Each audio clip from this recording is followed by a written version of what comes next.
Okay, so let's say we have 1 million units sold at published price to dealer. That's like the wholesale price of €10. Real easy maths.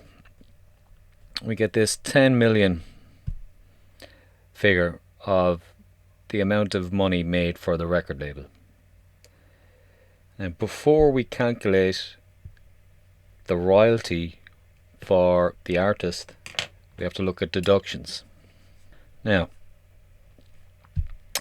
one of the deductions is for packaging, and that can be quite high as 25%. Let's say today we're going to go 20%.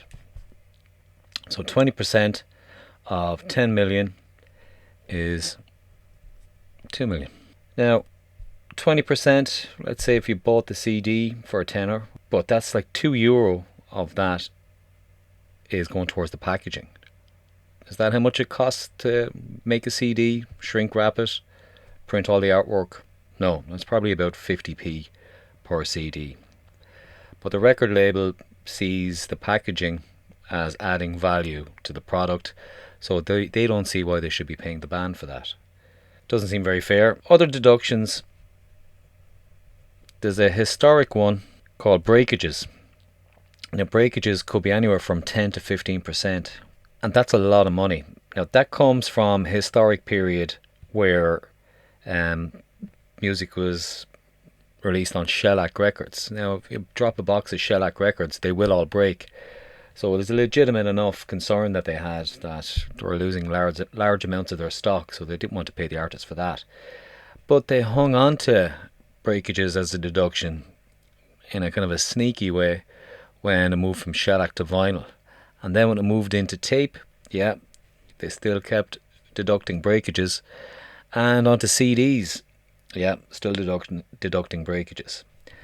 Now, major record labels, they've stopped deducting for breakages, so we can kind of just take that out of there. If you see breakages as a standard deduction on a recording contract, that's a bad sign that either they're trying to pull the wool over the eyes of the person that they're signing, or perhaps they haven't really done their homework and they don't know what they're at.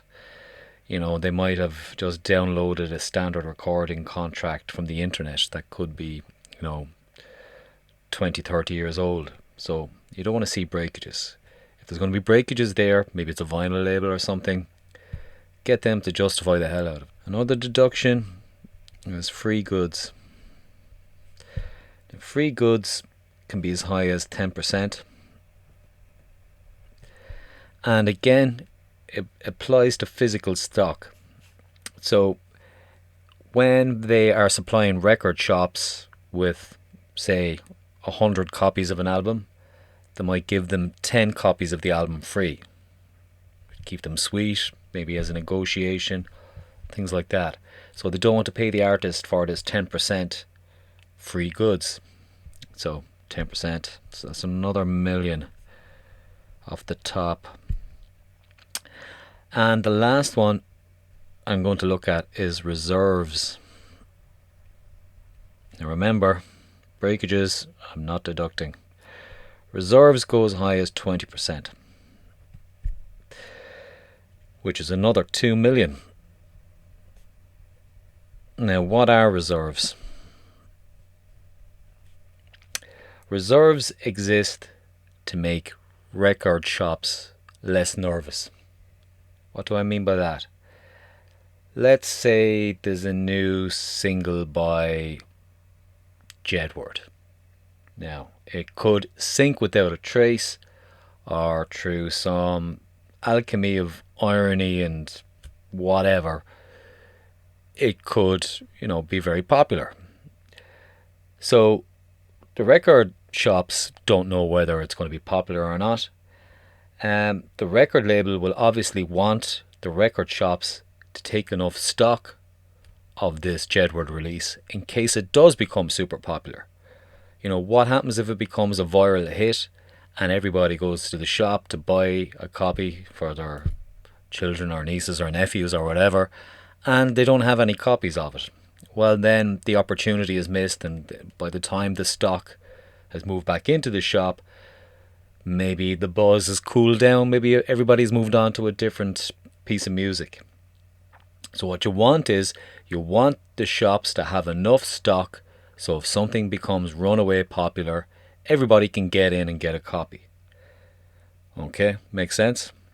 Now, so here we have the record shop with lots of stock of this Jedward, single, just in case it becomes super popular. And lo and behold, it doesn't become super popular. So, is the record shop stuck with boxes and boxes of Jedward singles that they have to stick into a landfill somewhere? No, they get to return unsold stock back to the record label. Now, the record label basically keeps some of the money it makes from selling to shops back, just in case the shops return a load of their stock. So this 2 million here, they hang on to that just in case when it gets to the end of the year, trucks start pulling up, returning unsold stock. Now, it's only this artist's unsold stock that affects his bottom line, or their bottom line. So this money can be released later if stock isn't returned. Now, when we deduct this 5 million from the 10 million, we of course have 5 million, and that's called the royalty base.